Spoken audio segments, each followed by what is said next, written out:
केजरीवाल भ्रष्ट नहीं है। मैंने केवल अपनी जिंदगी में ईमानदारी कमाई है। ಆಮ್ ಆದ್ಮಿ ಪಕ್ಷದ ರಾಷ್ಟ್ರೀಯ ಸಂಚಾಲಕರಾದ ಕೇಜ್ರಿವಾಲ್ ಅವರು ನ್ಯಾಯಾಲಯದ ತೀರ್ಪಿನ ಬಳಿಕ ಮಾತನಾಡುತ್ತಾ, ನಾನು ಭ್ರಷ್ಟನಲ್ಲ, ನ್ಯಾಯಾಲಯವೇ ನನ್ನನ್ನು ಮತ್ತು ಮನೀಶ್ ಎಂಬುವರನ್ನ ಪ್ರಾಮಾಣಿಕ ಎಂದು ಹೇಳಿದೆ ಅಂತ ಹೇಳಿದ್ದಾರೆ. ಅವರ ಈ ಹೇಳಿಕೆ ಬೆಂಬಲಿಗರಲ್ಲಿ ಹರ್ಷ ಹುಟ್ಟಿಸಿದ್ದು, ವಿರೋಧಿಗಳಲ್ಲಿ ಪ್ರಶ್ನೆಗಳು ಎಬ್ಬಿಸಿದೆ. ಇದೇ ಪ್ರಕರಣದಲ್ಲಿ ಮಾಜಿ ಉಪಮುಖ್ಯಮಂತ್ರಿ ಮನೀಶ್ ಸಿಸೋಡಿಯಾ ಕೂಡ ಪ್ರಮುಖ ಆರೋಪಿಯಾಗಿದ್ರು. ದೆಹಲಿ ಎಕ್ಸೈಸ್ ನೀತಿ ಪ್ರಕರಣವು ಕಳೆದ ಕೆಲವು ವರ್ಷಗಳಿಂದ ದೇಶದ ರಾಜಕೀಯದಲ್ಲಿ ಪ್ರಮುಖ ವಿಷಯವಾಗಿತ್ತು. ಮದ್ಯ ನೀತಿ ರೂಪಿಸುವಲ್ಲಿ ಅಕ್ರಮಗಳು ನಡೆದಿದೆ ಎಂಬ ಆರೋಪದ ಮೇಲೆ ತನಿಖೆ ನಡೆದಿತ್ತು. ಈ ಹಿನ್ನೆಲೆ ಕೇಜ್ರಿವಾಲ್ ಹಾಗೂ ಇತರ ಆಮ್ ಆದ್ಮಿ ಪಕ್ಷದ ನಾಯಕರ ಮೇಲೆ ಗಂಭೀರ ಆರೋಪಗಳು ಹೊರಬಿದ್ದಿದ್ದವು. ಆದರೆ ನ್ಯಾಯಾಲಯವು ಸಾಕ್ಷ್ಯಾಧಾರಗಳ ಕೊರತೆಯಿಂದ ಆಮ್ ಆದ್ಮಿ ಪಕ್ಷಕ್ಕೆ ಉಸಿರು ಬಿಡುವಂತೆ ಮಾಡಿದೆ.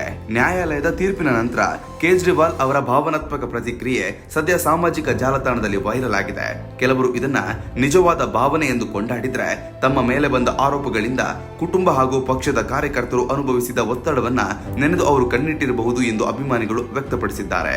ಮತ್ತೊಂದೆಡೆ ವಿರೋಧ ಪಕ್ಷಗಳು ಇದನ್ನ ರಾಜಕೀಯ ರಂಗಭೂಮಿ ಅಂದ್ರೆ ರಾಜಕೀಯ ನಾಟಕ ಎಂದು ಟೀಕಿಸಿದ್ದಾರೆ.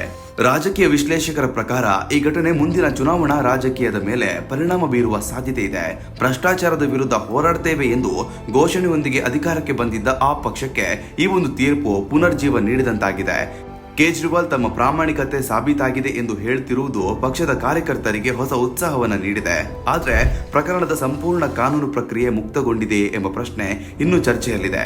ರಾಜಕೀಯ ಆರೋಪ ಪ್ರತ್ಯಾರೋಪಗಳು ಮುಂದುವರಿಯುವ ಸಾಧ್ಯತೆ ಇದೆ. ಒಟ್ಟಿನಲ್ಲಿ ಕೇಜ್ರಿವಾಲ್ ಅವರ ಕಣ್ಣೀರು ನಿಜವಾದ ಭಾವನೆಯೋ ಅಥವಾ ರಾಜಕೀಯ ತಂತ್ರವೋ ಎಂಬುದು ಜನಾಭಿಪ್ರಾಯದ ವಿಷಯ. ಆದ್ರೆ ನ್ಯಾಯಾಲಯದ ತೀರ್ಪು ಅವರ ರಾಜಕೀಯ ಪಯಣದಲ್ಲಿ ಮಹತ್ವದ ತಿರುವು ತಂದುಕೊಟ್ಟಿದೆ ಎಂಬುದರಲ್ಲಿ ಯಾವುದೇ ಸಂದೇಹವಿಲ್ಲ.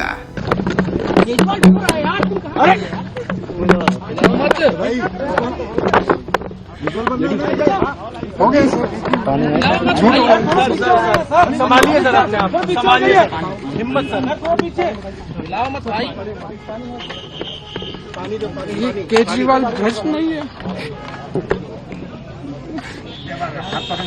मैंने केवल अपनी जिंदगी में ईमानदारी कमाई है। इन्होंने झूठा केस लगाया और आज ये साबित हो गया। कोर्ट ने कहा है कि केजरीवाल कट्टर ईमानदार है, मनीष सिसोदिया कट्टर ईमानदार है, आम आदमी पार्टी कट्टर ईमानदार है।